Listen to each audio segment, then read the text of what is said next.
Pasok na tayo.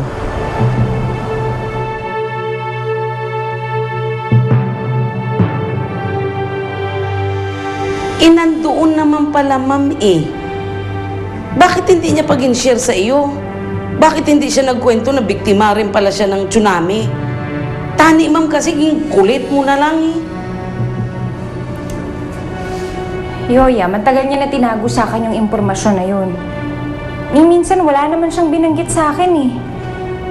Siguro may sapat siyang dahilan, kaya ayoko na rin siyang pilitin. Pero sa pagkakaalam ko, sabay namatay ang asawa at anak niya. Kaya siguro mahirap din para sa kanya na halongkatin na lang ng basta-basta. Alam mo kung iisipin mo, imposible eh.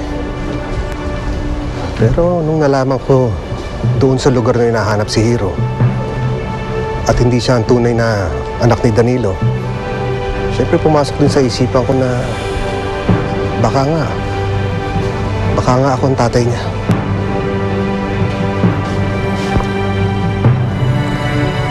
Sabagay, wala namang masama kung maisip mo yon. Hindi naman kita masisisi. Tsaka matagal ka rin namang nangulila sa iyong anak. Pero matagal mo nang niresolba yan sa sarili mo. Paano kung mali ka?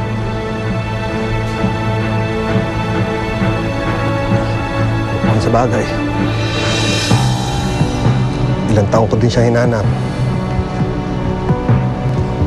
Marami na rin ang loko sa akin.